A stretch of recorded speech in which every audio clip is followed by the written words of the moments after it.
राधे कृष्णा दोस्तों, कैसे हैं आप सब। जवाब में राधे कृष्णा कमेंट में जरूर लिखिए। स्वागत है आपका आपके अपने यूट्यूब चैनल ज्वेल सोर्स में। आज हम बात करेंगे पौष पुत्रदा एकादशी की पौराणिक व्रत कथा और पुत्रदा एकादशी व्रत की विधि के बारे में। वैदिक विधान यह कहता है कि दशमी को एकाहार और एकादशी को निराहार होना चाहिए। हिंदू पंचांग के अनुसार संपूर्ण वर्ष में 24 एकादशियां आती है। एकादशियों को मिलाकर इनकी संख्या 26 हो जाती है। प्रत्येक एकादशी का भिन्न भिन्न महत्व और भिन्न भिन्न कहानी भी होती है। एकादशी व्रत को सभी व्रतों में उत्तम और परम मोक्षदायिनी माना जाता है। भगवान विष्णु को एकादशी तिथि अत्यंत प्रिय है, चाहे शुक्ल पक्ष की एकादशी हो या कृष्ण पक्ष की। इसलिए एकादशी करने वाले प्रत्येक भक्त पर भगवान श्री हरि की अपार कृपा होती है। एकादशी व्रत में श्रद्धा रखने वाले प्रत्येक हिंदू भक्त इस व्रत को करते हैं और रात्रि जागरण भी करते हैं।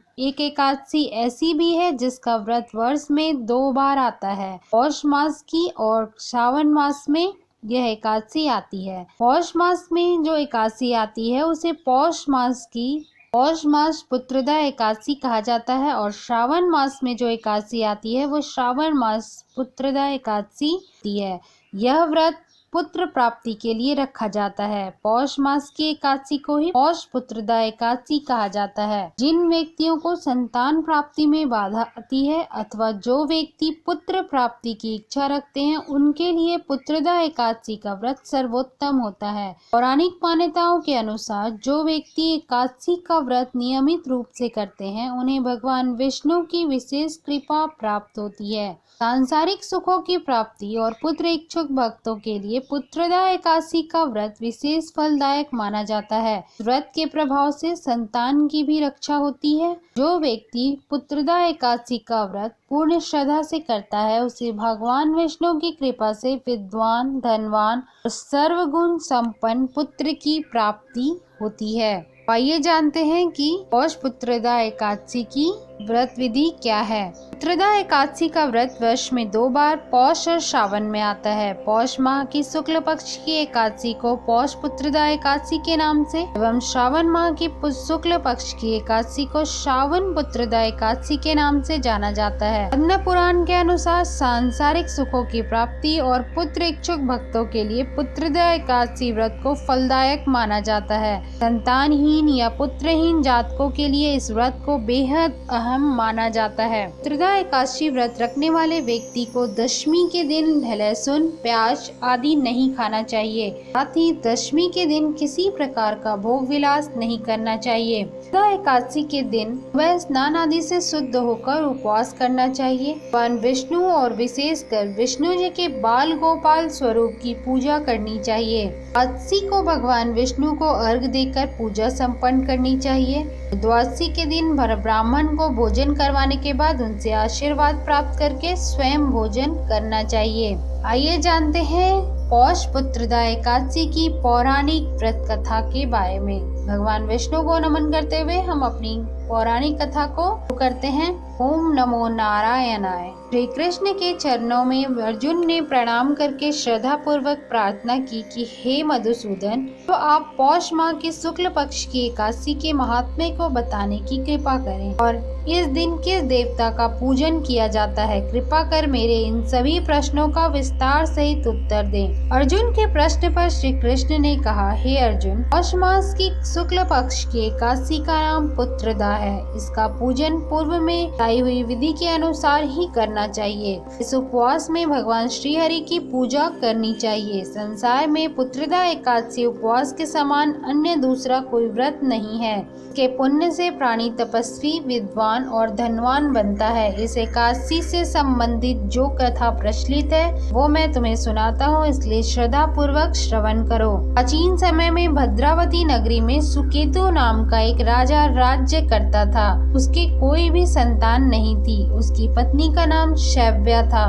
उस पुत्रहीन राजा के मन में इस बात की बड़ी चिंता थी कि उसके बाद उसे और उसके पूर्वजों को कौन पिंडदान देगा। उसके पितर भी व्यथित हो पिंड लेते थे कि सुकेतु मान के बाद हमें कौन पिंड देगा। इधर राजा भी बंधु बांधव, राज्य, हाथी, घोड़ा आदि से संतुष्ट नहीं था।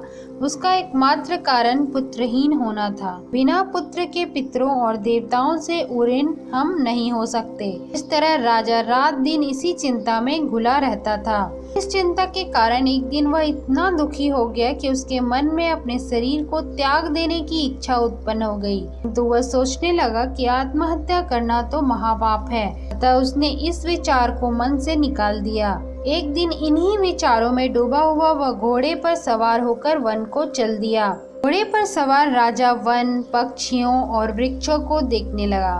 उसने वन में देखा कि मृग, बाघ, सिंह, बंदर आदि विचरण कर रहे हैं। हाथी शिशुओं और हथनियों के बीच में विचर रहा है। उस वन में राजा ने देखा कि कहीं तो सियार कर्कश शब्द निकाल रहे हैं और कहीं मोर अपने परिवार के साथ नाच रहे हैं। वन के दृश्यों को देखकर राजा और भी ज्यादा दुखी हो गया। उसके पुत्र क्यों नहीं है? इसी सोच विचार में दोपहर हो गई। सोचने लगा कि मैंने अनेक यज्ञ किए हैं और ब्राह्मणों को स्वादिष्ट भोजन कराया है, तो फिर भी मुझे यह दुख क्यों मिल रहा है? आखिर इसका कारण क्या है? अपनी व्यथा किससे कहूँ? कौन मेरी व्यथा का समाधान कर सकता है? अपने विचारों में खोए राजा को प्यास लगी। वह पानी की तलाश में आगे बढ़ा। कुछ दूर जाने पर उसे एक सरोवर मिला।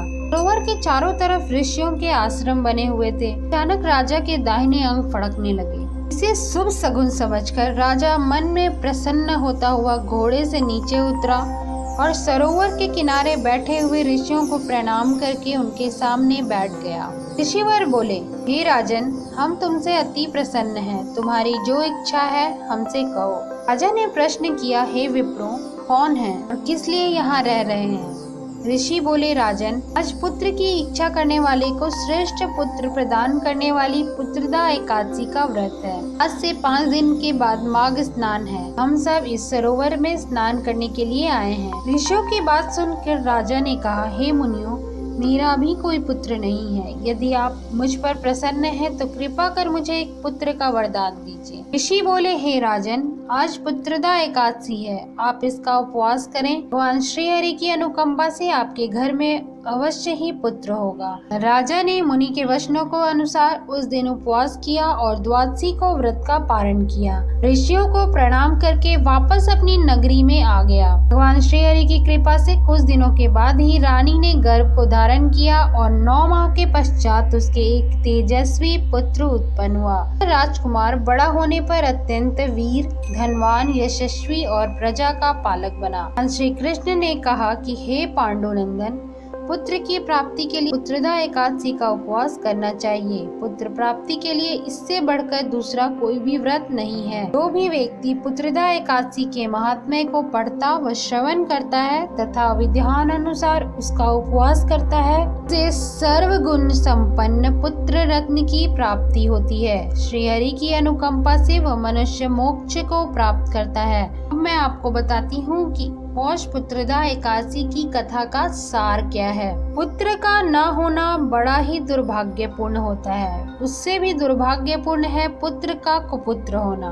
तपन और सुपुत्र पाना बड़ा ही दुर्लभ है। ऐसा पुत्र उन्हें ही प्राप्त हो सकता है जिन्हें साधु जनों का आशीर्वाद प्राप्त हो और जिनके मन में भगवान के लिए भक्ति, निष्ठा और श्रद्धा हो। कलयुग में सुयोग पुत्र की प्राप्ति का श्रेष्ठ साधन पुत्रदा एकादशी का व्रत ही है। कथा को पढ़ने तथा इसके महात्म्य को सुनने से मनुष्य सब पापों से मुक्त हो जाता है और इस लोक में संतान सुख को भोगकर लोक में स्वर्ग को प्राप्त करता है। आशा करती हूँ कि आपने पौष पुत्रदा एकादशी की व्रत की पौराणिक व्रत कथा को अवश्य पूरा सुना होगा। पौष पुत्रदा एकादशी व्रत वाले दिन इस पौराणिक कथा को अवश्य सुने। इसका महात्म्य आप जरूर सुने। भगवान विष्णु सहस्त्रनाम का स्मरण करें, उसका पाठ करें और भगवान शालिग्राम की पूजा करें, विधि विधान से पूजा करें, तुलसी दल अवश्य चढ़ाएं, भगवान शालिग्राम के नामों का स्मरण करें। मैं डिस्क्रिप्शन बॉक्स में भगवान शालिग्राम के नाम की भी वीडियो बनाई हूँ, वो भी आपको डिस्क्रिप्शन में दे दूंगी। उस दिन एकादशी वाले दिन भगवान शालिग्राम के नामों का स्मरण भी अवश्य करें। आशा करती हूँ वीडियो आपको पसंद आई होगी। वीडियो पसंद आई हो तो लाइक जरूर कीजिएगा और सभी के साथ इसे शेयर जरूर करें ताकि सब लोग उस एकादशी वाले दिन इस पौराणिक व्रत कथा को अवश्य सुने। ऐसी ही लाभकारी जानकारियों के लिए जुड़े रहिए आप अपने इस YouTube चैनल स्पिरिचुअल सोर्स के साथ और अपना सपोर्ट और प्यार हमें देते रहें। वीडियो देखने के लिए आप सभी का बहुत बहुत धन्यवाद। आज के वीडियो में इतना ही, मिलते हैं अगले वीडियो में एक नई और रोचक जानकारी के साथ।